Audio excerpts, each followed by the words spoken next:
السلام عليكم ورحمة الله وبركاته. الحمد لله رب العالمين، والصلاة والسلام على رسوله الكريم وعلى آله وصحبه أجمعين ومن تبعهم بإحسان إلى يوم الدين. أما بعد، أعوذ بالله من الشيطان الرجيم. بسم الله الرحمن الرحيم. إن الذين كفروا سواء عليهم أنذرتهم أم لم تنذرهم لا يؤمنون.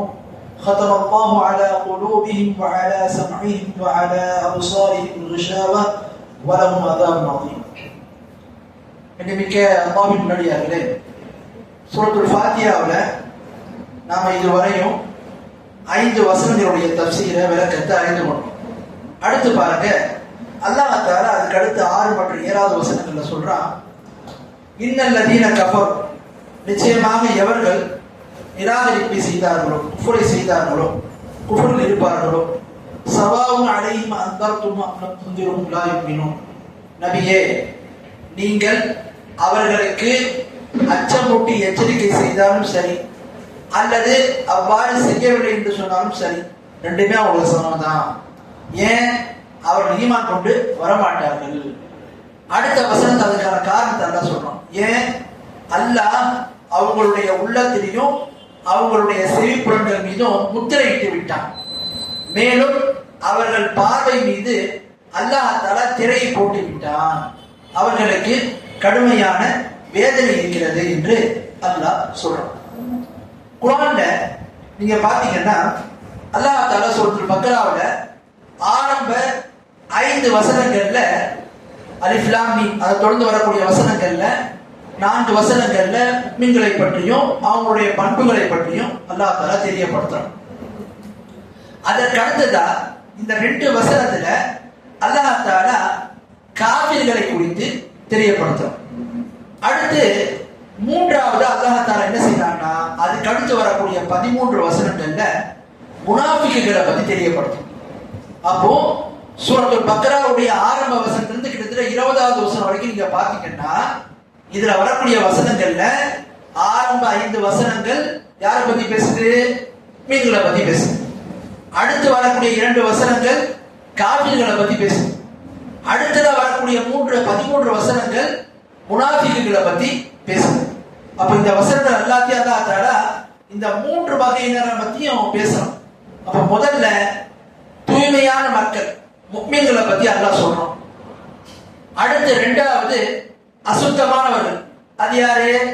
காஃபிர்கள், அவங்கள பத்தி 2 வசனத்தை சொல்றான். அடுத்து அஹ்பஸ்னா ரொம்ப மோசமானவன், ரொம்ப அசுத்தமானவன், காஃபிரோட மோசமானவன் யாரு? முனாஃபிக்குகள். அவங்களுடைய தீமை, அவங்கள பத்தி அல்லாஹ் தஆலா 13 வசனங்கள்ல பேசுறான். அப்ப பாருங்க, இந்த வசனத்தை அல்லாஹ் தஆலா காஃபிர்களை பத்தி சொல்லும் போது எவர்கள் குஃப்ரை செய்தார்களோ, இறை நிராகரிப்பில் இருக்கிறார்களோ அவர்களை குறித்து அல்லாஹ் சொல்றான், நபியே, நீங்கள் அவர்களுக்கு அச்சமூட்டி எச்சரிக்கை செய்தாலும் சரி, அவ்வாறு அச்சமூட்டி எச்சரிக்கை செய்யறனாலும் சரி, ரெண்டுமே அவர்களுக்கு சமம் தான் என்று அல்லாஹ் தஆலா இந்த வசனத்தை சொல்றான். அப்போ இதுல இருந்து அல்லாஹ் என்ன சொல்ல வர்றான்னா, நபியே, நீங்க கவலைப்படாதீங்க, நீங்க இந்த மார்க்கத்தை அந்த மக்களுக்கு எத்தி வைக்கிறீங்க, அவங்க இதை ஏத்துக்கிறேன்னு சொன்னா, அவங்க ஈமான் கொள்ளன்னு சொன்னா, நீங்க அதுக்கான வருத்தப்பட வேண்டாம் என்று அல்லாஹ்வுடைய தூதருக்கு ஆறுதலா தான் அல்லாஹ் இந்த வசனத்தை சொல்றான். காஃபிர்கள் இப்படிதான் இருப்பாங்க, மத்த பல வசனங்கள் எல்லாம் சொல்றான், காஃபிர்கள் இப்படிதான் இருப்பாங்க. இங்க சொல்ல வேண்டிய நோக்கம் என்ன? நபியே, நீங்க கவலைப்படாதீங்க, நீங்க அவங்களுக்கு அச்சமூட்டி எச்சரிக்கை செஞ்சாலும் சரி, செய்யறனாலும் சரி, ரெண்டுமே அவங்களுக்கு சமம்தான் என்று அல்லாஹ் சொல்றான். அடுத்து பாருங்க, இந்த வசனத்துல அல்லாஹ் தஆலா காஃபிர்களுக்கு அச்சமூட்டி எச்சரிக்கை செய்வதை குறித்து அல்லாஹ் சொல்றான். தூதர்களை பத்தி அல்லாஹ் சொல்லும் போது பஷீரன் வ நதீரான் அல்லாஹ் தஆலா சொல்றான். பஷீரான்னா என்ன? நற்செய்தி சொல்லக்கூடியவங்க. பஷீர். நதீர்னா என்ன? அச்சமூட்டி எச்சரிக்கை செய்யக்கூடியவங்க. அப்ப நபிமார்கள் ஈமான் கொண்ட மக்களுக்கு நற்செய்தி சொல்லக்கூடியவங்களா இருப்பாங்க, காஃபிர்களுக்கு அச்சமூட்டி எச்சரிக்கை செய்யக்கூடியவர்களாக இருப்பார்கள் என்று அல்லாஹ் தஆலா இந்த வசனத்தின் மூலமாக நமக்கு தெரியப்படுத்துறான். சரி, ஏன் அவங்களுக்கு அச்சமூட்டி எச்சரிக்கை செய்தாலும் சரி, செய்யறாலும் சரி, ரெண்டுமே சமம் தான், ஒன்னும் மாற்றம் வராது. ஏன் அல்லாஹ் சொல்றான்? அதுக்கான காரணத்தை அல்லாஹ் சொல்றான் பாருங்க. லா யுமினூன், அவன் ஈமான் கொள்ளவே மாட்டாங்க அல்லாஹ் சொல்றான். அவன் ஈமான் கொள்ள மாட்டாங்கன்னு நல்லா தெரியப்படுத்துறான். அப்போ மார்க்கத்தினுடைய உபதேசங்கள், நபியினுடைய அழைப்பு அந்த மக்களுக்கு ஏன் பயனளிக்கிறன்னு சொன்ன அவர்கள் ஈமான் கொண்டவர்கள் அல்ல. யார் ஈமான் கொண்டிருக்கிறார்களோ அவர்களுக்கு தான் அது பயனளிக்கும் என்று அல்லாஹ் தெரியப்படுத்துறான். சரி, ஏன் அவர்கள் ஈமான் கொள்ளல? அதுக்கான காரணத்தை அதுக்கு அடுத்த வசனத்தை அல்லாஹ் சொல்றான். என்ன காரணம்? ஹதமல்லாஹு அலா குலூபி, அல்லாஹ் அவருடைய உள்ளத்தின் மீது முத்திரையிட்டு விட்டான். முத்திரையிட்டு சொன்னா என்ன அர்த்தம்? எந்த ஒன்றும் அதிலிருந்து எடுக்கவும் முடியாது, எந்த ஒன்றும் அதில் நுழையவும் முடியாது. முத்திரை ஒன்றை மீது நம்ம வச்சுட்டோம் சொன்னா அதோடு முடிஞ்சு போச்சு. அதுல இருந்து எதையும் நம்ம வெளியேற்றவும் முடியாது, எதையும் கொண்டு போய் அதில் சேர்க்கவும் முடியாது. அதுதான் முத்திரையிடுன்னு சொல்லுவாங்க. இப்ப நம்ம கூட பேப்பர் எடுத்து முத்திரையிட்டோம்னா இதுக்கப்புறம் அதுல உள்ளது எதையும் எடுக்கவும் கூடாது, எதையும் அதில் சேர்க்க கூடாதுன்னு அர்த்தம். அப்போ அல்லாஹ் தஆலா காஃபிர்கள் மீது முத்திரையிட்டு அவங்களுடைய உள்ளத்துல முத்திரையிட்டா என்ன அர்த்தம்? இதுக்கப்புறம் எந்த ஒரு நல்ல விஷயமும் அதுல போய் சேரவே சேராது. ஏதோ அவங்க இருக்காது, வெளியே வரவும் செய்யாது, ஏதோ ஒரு நல்ல விஷயம் அவங்கள்ட்ட போய் சேரவும் செய்யாது என்பதைத்தான் அல்லாஹ் இங்கு தெரியப்படுத்துறான். முத்திரை எதன் மீது இருக்கு? அல்லாஹ் தஆலா ரெண்டு விஷயத்தை சொல்றோம். ஒன்று உள்ளத்தில், இரண்டாவது அவங்களுடைய செவிப்புலன்கள் என்று அல்லாஹ் சொல்றான். அப்போ ஒரு மனிதனுக்கு அல்லாஹ் எப்படி முத்திரையிடுறான்? ஒன்று அவனுடைய உள்ளத்துல முத்திரையிடுறான், இரண்டாவது செவிப்புலன்கள் மீது முத்திரையிடுறான். அடுத்தது அல்லாஹ் சொல்றான் வஅலா அப்சாரிஹிம் கிஷாவா, ஒரு பக்கம் முத்திரையிட்டுட்டான், இன்னொரு பக்கம் என்ன? அவங்களுடைய பார்வை மீது அல்லாஹ் திரைய போடணும். அப்போ என்னத்தை உபதேசம் பண்ணாலும் கேட்கவும் செய்யாது, எவ்வளவு அத்தாட்சிகளை பார்த்தாலும் ஒண்ணு ஈமான் கொண்டு வர மாட்டாங்க. இவ்வளவு தெளிவா இருக்குது. கொஞ்சம் யோசிச்சு பாருங்க. காஃபிர்களை பொறுத்த வரைக்கும் இந்த உலகத்துல அல்லாஹ் இவ்வளவு பிரம்மாண்டமா படைத்திருக்கான். ஒரு சாதாரண அற்பமான பொருள், உயிருள்ள பொருள், ஒரு அற்பமான கொசு எடுத்துட்டா கூட ஒரு மனிதனால் உருவாக்க முடியாது. அப்ப இதை எல்லாருமே அறிந்து வைத்திருக்கிறான். படைப்பால் அல்லாஹ் மட்டும்தான். அதை உள்ளத்துல ஏற்றுக்கொண்டுதான் இருக்கிறான். ஆனா அல்லாஹ் நம்புறாங்களா? நம்ப மாட்டாங்க. இவ்வளவு அத்தாட்சிகளை பாக்குறாங்க. அல்லாஹ் அவங்களுக்கு அறிவை கொடுத்திருக்கிறான். எத்தனையோ நிலைகள்ல அவங்களுக்கு சத்தியத்தை வெளிப்படுத்துறான். இருந்தும் கூட அவங்க பயனற்றவர்களா இருக்காங்க. என்ன காரணம்? அவங்களுடைய உள்ளம் திரையிடப்பட்டிருக்கு. என்னதான் சொன்னாலும் உள்ள என்ன செய்யாது, ஏற்றுக்கொள்ளாது. மேலும் அவங்களுடைய செய்யப்படாது அல்லாஹ் என்ன பண்ணிட்டான்? திரையிட்டான். எவ்வளவு நல்ல விஷயங்களை கேட்டாலும் சரி, அதை திரையிட்டதுனால அது உள்ள போகவே செய்யாது, எந்த மாற்றமும் வராது. நிறைய பேரை பார்க்கலாம். அப்போ அடுத்து அல்லாஹ் சொல்றா அவங்களுடைய பார்வை மீது நாம் திரையிட்டு விட்டோம் என்று அல்லாஹ் தெரியப்படுத்துறான். அப்ப திரையிட்டோம்னு சொன்னா நல்ல விஷயங்களை பார்த்தாலும் அந்த திரை இருப்பதினால் அது சரியா செய்யாது, அதை பார்க்க முடியாது என்று அல்லாஹ் தெரியப்படுத்துறான். அப்ப இந்த வசனங்கள் மூலமா அல்லாஹ் நமக்கு சில படிப்பினைகளை சொல்றான். முதல்ல என்ன? அல்லாஹ்வுடைய தூதருக்கு அல்லாஹ் தஆலா ஆறுதலை சொல்றான். காஃபிர்கள் ஈமான் கொண்டு வரலன்னு சொன்னா நீங்க கவலைப்பட வேண்டாம், நீங்க வருத்தப்பட வேண்டாம் என்பதை தெரியப்படுத்துறோம். அடுத்து பாருங்க, இந்த வசனத்தில் அல்லாஹ் தஆலா யார் உண்மையிலேயே கெட்டவர்களாக இருப்பார்களோ, யாருடைய உள்ளம் கெட்டதாக இருக்குமோ, நேர்வழியை பெற விரும்பாதவர்களாக இருப்பார்களோ, அவங்களை பொறுத்த வரைக்கும் அல்லாஹ் என்ன பண்ணிட்டான்? அவங்களுடைய உள்ளத்தில் அல்லாஹ் தஆலா திரையிட்டு விட்டான். அல்லாஹ் சொல்றான், இன்னல்லதீன ஹக்கத் அலைஹிம் கலிமத்து ரப்பிக லா யுமினூன் வலவ் ஜாஅத்துஹும் குல்லு ஆயத்தின் ஹத்தா யரவுல் அஸாபல் அலீம். அல்லாஹ் சொல்றான், நிச்சயமாக எவர்கள் மீது உங்களுடைய ரப்பருடைய வார்த்தை உறுதியாகி விட்டதோ அவர்கள் ஈமான் கொண்டு வரவே மாட்டாங்க. மேலும் அல்லாஹ் அவங்களை பத்தி சொல்றான், அனைத்து அத்தாட்சிகளும் அவரிடத்தில் வந்தாலும் கடுமையான வேதனையை அவர்கள் பார்த்தாலும் கூட என்ன அவன் ஈமான் கொள்ளவே மாட்டாங்க என்று அல்லாஹ் தஆலா தெரியப்படுத்துறான். அப்ப காஃபிர்களை பொறுத்த வரைக்கும் இதுதான் அவங்களுடைய நிலை அப்படின்றத பார்க்கணும். அடுத்து பாருங்க, இந்த வசனத்துல அல்லாஹ் நமக்கு இன்னொரு விஷயத்தை சொல்றான். என்ன? ஒரு மனிதனுக்கு அல்லாஹ் தஆலா எவ்வளவு அத்தாட்சிகளை, எவ்வளவு படிப்பினைகளை, எவ்வளவு சான்றுகளை, சத்தியம் போய் சேர்றதுக்கான வாய்ப்புகளை, நேர்வழியை இதெல்லாம் தெரியப்படுத்துறதுக்கு அப்புறமும் அவனுக்கு எதுவுமே பயனளிக்கணும்னு சொன்னா அப்ப என்ன அர்த்தம்? இப்படிப்பட்ட மனிதன் நல்லுபதேசத்திற்கும் நேர்வழிக்கும் தங்கி அற்றவன் என்பதை வழங்கலாம். இது வெறும் காஃபிர்களுக்கு மட்டுமல்ல, இது சில முஸ்லிம்களுக்கு கூட பொருந்தும். இஸ்லாத்துல இருந்துட்டு பாவம் செய்யக்கூடியவங்களுக்கும் பொருந்தும். பல பேரை பார்க்கிறோம், காஃபிர்களுக்கு மாதிரி என்ன செய்யப்படுது? குர்ஆனுடைய வசனங்கள், நரகத்தை பற்றிய எச்சரிக்கைகள் எல்லாம் எவ்வளவுதான் சொல்லப்பட்டாலும் கொஞ்சம் கூட பயமே கிடையாது. யார் வண்டி வாங்குறாங்களோ அல்லாஹ்வையும் அல்லாஹ்வுடைய தூதரை எதிர்த்து போர் செய்யறவங்களை போன்ற ஆவாங்க. பெரும்பாவம் செய்யறவங்களுக்கு இப்படிப்பட்ட தண்டனை ஏற்படும் என்று சொல்லப்பட்டாலும் சர்வசாதாரணமா அதை கடந்து போயிடுவாங்க. அப்ப யாருக்கெல்லாம் மார்க்கத்தினுடைய உபதேசங்கள் எத்தி வைக்கப்பட்டோம், அதுல மாற்றம் வரமாட்டோம், படிப்பினை பெற மாட்டோம், உள்ளம் மாற மாட்டோம், அது என்ன அர்த்தம்? அப்போ அங்க உள்ளம் சீர்கட்டு இருக்கு, அல்லாஹ் முத்திரையிடுறான் அர்த்தம். காபிர்களுக்கு முத்திரையிட்டதுனால குஃப்ர்ல இறங்குறாங்க. இவர்கள் ஈமான் கொண்டவராக இருந்தாலும் தங்களை முஸ்லீம் என்று அடையாளப்படுத்திக்கிட்டாலும் இஸ்லாத்தை விட்டு நீங்க தூரமாக இருப்பதற்கு காரணம் என்ன? இது ஒரு காரணம். அல்லாஹ் அவருடைய இதயங்கள் என்ன செய்யறான்? இவ்வாறு முத்திரையிடுகிறான் என்பதை நாம பார்க்கிறோம். அடுத்து இப்படிப்பட்ட காபிர்களுக்கு கடுமையான வேதனை இருக்குன்னு அல்லாஹ் சொல்றான். இப்ப ஒரு கேள்வி வருது, அல்லாஹ் முத்திரையிட்டதினால் அவர்கள் நல்லுபதேசத்தையும் மார்க்கத்தையும் ஏற்காம இருக்கிறாங்களா, அல்லது உண்மையிலேயே அந்த நல்லுபதேசங்களை ஏற்காமல் இருப்பதற்கு அவர்களே தான் காரணம்? இப்ப காபிர்களுடைய உள்ளத்தை அல்லாஹ் முத்திரையிட்டு தான் சொல்றான்.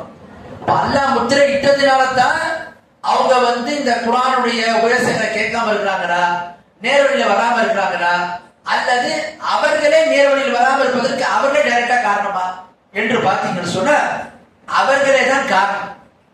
யார் இந்த மார்க்கத்தை ஏத்துக்காம அவர்கள் மார்க்கத்தை புறக்கணிக்கிறாங்களோ அவருடைய உள்ளத்தை அல்லாஹ் முத்திரையிட்டு தான் சொல்றான். பாத்தீங்களா, அல்லாஹ் முத்திரையிட்டதினால்தான் அவர் இந்த நிலைக்கான காரணம் கிடையாது, அவர்கள் தான் அதுக்கு காரணம்.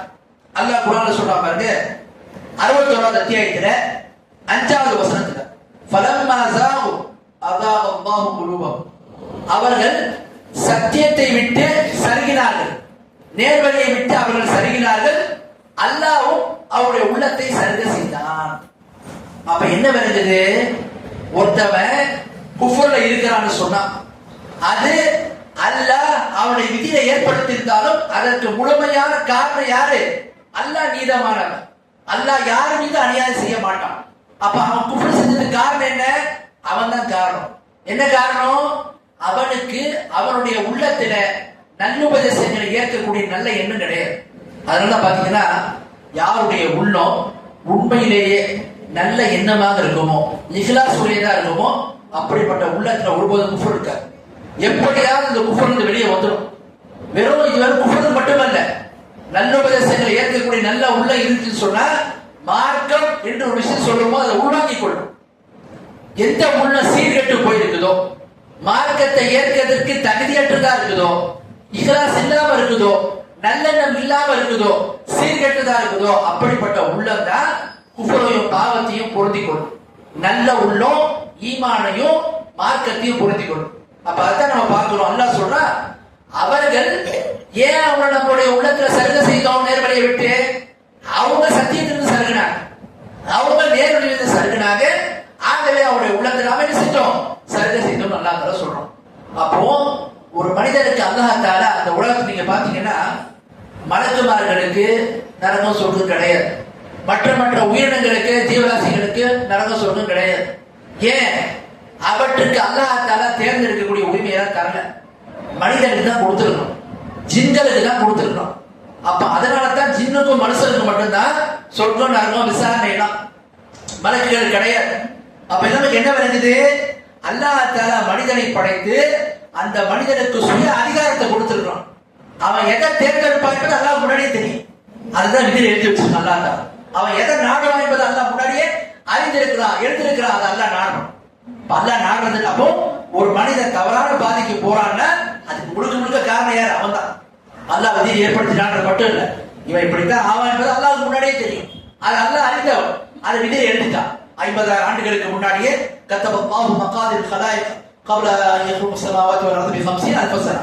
மனிதனுடைய செயல்கள் அனைத்துமே, இந்த உலகத்தில் நடக்கக்கூடிய அனைத்து நிகழ்வுகளுமே வானம் பூமி படைப்பதற்கு 50,000 ஆண்டுகளுக்கு முன்னாடி அனைத்தையும் எழுதி விட்டதாக அல்லாஹ்வுடைய தூதர் சொன்னாங்க. இந்த ஹதீஸ் சஹீஹ் முஸ்லிம்ல வருது. அப்போ அல்லாஹ் திரையிட்டனால என்ன அர்த்தம்?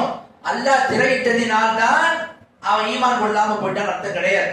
அவன் அதுக்கு தகுதி இல்லாதவன், அவனுடைய செயல் அப்படிப்பட்டது, அவனுடைய எண்ணம் அப்படிப்பட்டது, அவன் உள்ளத்துல குஃப்ரை தான் நேசிக்கக்கூடியவனா இருந்தான்.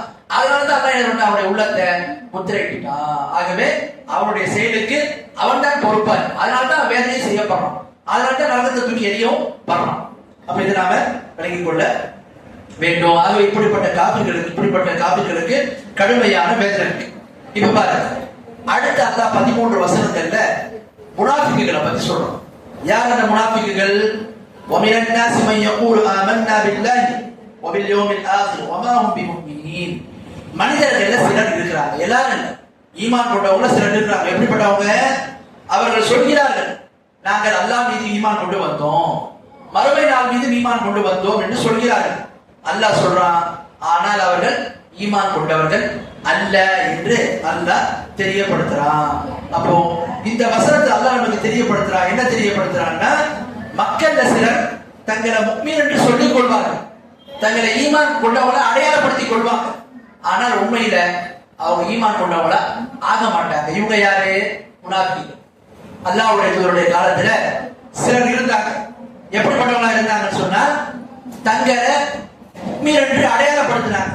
நாங்க இஸ்லாத்தை ஏத்துக்கிறோம், ஈமான் கொள்றோம், நாங்கள் முஃமின் என்று தொழுவ வந்தாங்க, போர்க்களத்துல வந்து நின்றாங்க, முஸ்லீம் மாதிரி எல்லாம் நடந்துட்டாங்க. ஆனால என்ன, இதெல்லாம் வெளிப்படையா செஞ்சாலும் உள்ளத்துல குஃபரை சுமந்து கொண்டு இருந்தாங்க. அப்போ யாரெல்லாம் வெளிப்படையா தன்னை முஸ்லிமாக அடையாளப்படுத்திக் கொண்டு கலிமாவை மொழிந்து முஸ்லிம்கள் போன்றே நடந்து கொண்டு உள்ளத்துல குஃபரை சுமந்து கொண்டு முஸ்லிம்களுக்கு எதிராக இருக்கிறாங்க, அவங்க எல்லாமே முனாஃபிக். இது ஏதோ ரசூலுல்லாஹ் காலத்துல மட்டும்தான் இருந்தாங்க இல்ல, இன்னைக்கே எத்தனையோ முனாஃபிக்குகள் இருக்கிறாங்க. பல பேரை பார்க்கலாம், தங்களை முஸ்லீம் என்று அடையாளப்படுத்துவாங்க. அவங்க எப்படி நம்ம அறிந்து கொள்றது? ஒரு சில அடையாளங்கள். என்ன அடையாளங்கள்? யார் ஒருவன் தன்னை முஸ்லீம் என்று சொல்லிக் கொண்டு முஸ்லிம்களுக்கு ஒரு பாதிப்பு ஏற்படுதுன்னா அதை கொண்டு அவன் சந்தோஷம் அடைகிறான்னா இவன் உண்மையான உண்மையா இருக்க முடியாது. காபிர்களுக்கு ஒரு வெட்டு முஸ்லிம்களை வந்து எதிர்ப்பதினால காபிர்கள் வந்து அதுல என்ன செய்யலாம், சந்தோஷம் அடைகிறானா அதை பார்த்து இவனும் பூரிப்படைகிறான், காபிருக்கு உதவலாம், முஸ்லிமுக்கு எதிராக காபிருக்கு இருந்து என்ன செய்யறான், உதவி செய்யறான், ஆதரவா இருக்கிறான்னு சொன்ன இப்படிப்பட்டவன் முனாஃபிக். இப்ப நம்ம பகுதியில் நிறைய பேர் இருப்பாங்க. என்ன, சில பேர் முஸ்லிம்களை அழிப்பதற்காக வேண்டிய சில இயக்கங்கள் கட்சிகளா இருக்கு. அப்படிப்பட்டதுல பேர் என்ன செய்வாங்க, சேர்ந்து இருப்பான். இப்படிப்பட்டவங்க என்ன செய்வாங்க, முனாஃபிக் லிஸ்ட்ல வருவாங்க. அப்போ இது ரொம்ப டேஞ்சரானவங்க. அதாவது காபிர்கள் கூட எப்படிப்பட்டவங்கன்னா அவங்களுக்கு வேதனை இருக்கு. ஆனா முனாஃபிக்குகள் எப்படின்னு சொன்னா, அவர்கள் தரக்கில் அஸ்வத் நரகத்தினுடைய அடித்தட்டுல இருப்பாங்க, நரகத்துல அடித்தட்டுல இருப்பாங்க. இவங்க யாரு? தங்க முஸ்லிம் என்று சொல்லிக் கொள்வார்கள், நாங்க அல்லாஹ் நம்புறோம், மறுமை நம்புறோம்னு சொல்லுவாங்க. அல்லாஹ் சொல்றான், ஆனா அவங்க ஈமான் கொண்டவர்கள் அல்ல. அப்ப நமக்கு ஒரு முக்கியமான விஷயம் விளங்குது. என்ன விளங்குது? ஒருவர் நான் முஃமின் என்று நாவில சொல்றதுனால அவர் வந்து முஃமின் ஆகிட மாட்டார். நான் முஸ்லிம் என்று சொன்னால் வெளிப்படையா இஸ்லாமிய சட்டங்கள் அடிப்படையில் ஒரு முஸ்லிமா பார்க்கலாம். உள்ளத்துல குஃப்ரை சுமந்துக்கிட்டு வெளிப்படையா நான் முஃமின் ஒருத்தர் சொன்னான்னு சொன்னா அல்லாஹ்விடத்துல முஃமின் ஆக முடியாது. முஸ்லிம்கள் வேண்டாம், அவர் முஸ்லிம் லிஸ்ட்ல வச்சுக்கலாம். ஆனா அல்லாஹ்விடத்துல இஸ்லாம் என்பதை தாண்டி முஃமின் என்ற அடைமொழிக்குள்ள வரமாட்டார். ரசூலுல்லாஹ் காலத்துல வாழ்ந்த சில முனாஃபிக்குகள் கூட தங்களை முஸ்லீம் சொன்னாங்க, தன்னை முஃமின் சொல்லும் போது அல்லாஹ் மறுத்துட்டான். அப்படி சொல்லாதீங்கன்னு சொல்லிட்டான். இன்னும் உங்களுடைய உள்ளத்துல ஈமான் வரலட்டான். அப்போ ஈமான் என்பது இஸ்லாத்தை விட உயர்வான ஒரு நிலை. ஒருவர் முஸ்லிமாக இருப்பதற்கு வெளிப்படையாக நடித்துக் கொண்டு கூட உள்ளத்தில் குஃப்ரை வைத்து கூட முஸ்லீம் சொல்லிடலாம், அவரு நான் வெளிப்படையாக முஸ்லீமா பார்த்துருவோம். ஆனா ஈமான் கொண்ட நிலையில மறுமையில அது அவருக்கு பயனளிக்காம அளிக்காது. ஏன்? அவருடைய உள்ளத்துல குஃப்ர் இருந்துச்சு சொன்னா அது பயனளிக்காது. அப்ப நாவில் லா இலாஹ இல்லல்லாஹ் சொல்லிட்டு உள்ளத்துல குஃப்ர் இருந்தா அது நிஃபாக், நயவஞ்சகத்தனம், ரட்டை வேடம். அப்படி வித்து ஒருத்தர் இருக்கிறாரு சொன்னா அவருக்கு அந்த கலிமா, அவருக்கு அந்த ஈமான் பயனளிக்காது என்பதை நம்ம பார்க்கிறோம். ஆகவே அதைத்தான் அல்லாஹ் தஆலா இந்த வசனத்தை நமக்கு தெரியப்படுத்துறாங்க. முக்கியமான ஒரு விஷயம், நாவல சொல்லக்கூடியது உள்ளத்துல இருக்கும். நான் அல்லாஹ்வை நம்புறேன், தூதரை நம்புறேன், மறுமை நம்புறேன் ஒருத்தர் சொல்றாங்கன்னா உள்ளத்துல அந்த நம்பிக்கை இருக்கணும். உள்ளத்துல வேற இருக்குது, நாவல வேற மாதிரி இருக்குன்னு சொன்னா அவர் ஈமான் கொண்ட அந்த பணியில வரமாட்டார் என்பதையும் இதுல இருந்து நாம விளங்கலாம். இந்த வசனங்கள்ல அல்லாஹ் முனாஃபிக்குகளை பத்தி முதல் விஷயத்தை சொல்றான். அவர்கள் ஈமான் கொண்டதா சொல்றாங்க அல்லாஹ்வை மறுமையும், ஆனா அவங்க ஈமான் கொண்டவர்கள் இல்லை என்பதை அல்லாஹ் மறுத்துட்டாங்க. ஏன்? அவங்களுடைய உள்ளத்துல ஈமான் இல்ல, வெளிப்படையா சொல்லிக்கிறாங்க. அவங்க வெளிப்படையா சொல்றதுனால ஒருவர் முஃமினாக ஆகிவிட முடியாது. ஆனா இஸ்லாமிய சட்டங்கள் அடிப்படையில ஒருவர் தன்னை லா இலாஹ என்ற கலிமா சொல்லி பிரகடனப்படுத்துறாருன்னா அவர் முஸ்லிமா பார்க்கணும். முஸ்லிமா பார்க்கிற எல்லாரும் என்ன ஆயிட மாட்டாங்க, முஃமின் லிஸ்ட்ல வந்துட மாட்டாங்க. அல்லாஹ்விடத்துல யார் ஒருவர் நாவல சொல்லி உள்ளத்திலேயே அதே மாதிரி இருந்ததுன்னு சொன்னா அவர் முஃமினா வருவார். நாவல ஒண்ணு உள்ளத்துல வேற இருக்குன்னா அவர் அல்லாஹ்விடத்துல முஃமினாக இருக்க முடியாது என்பதை இந்த வசனத்தை என்ன செய்யணும் பார்க்கணும். அதனால தான் அல்லாஹ் தஆலா அந்த மக்கள்கிட்ட சொல்றான், அவங்க ஈமான் கொண்டு தான் சொல்றாங்க, அல்லாஹ்வை நம்பர் தான் சொல்றாங்க, மறுமை நாள் நம்பர் தான் சொல்றாங்க, ஆனா அவங்க ஈமான் கொண்டவர்கள் அல்ல என்று அல்லாஹ் மறுத்துக்கிறான் அப்படின்னு பார்ப்போம். ஆகவே ஒரு விஷயத்தை பார்த்தோம். இன்ஷாஅல்லாஹ் வரக்கூடிய நாட்கள்ல அடுத்தடுத்த வசனங்களை பார்ப்போம். நம்ம எந்த விஷயத்தை சொன்னோமோ அது சரியான புரிவதற்காக இருக்கும் அருள் புரிவானாக. வஆஹிரு தஅவானா அல்ஹம்துலில்லாஹி ரப்பில் ஆலமீன்.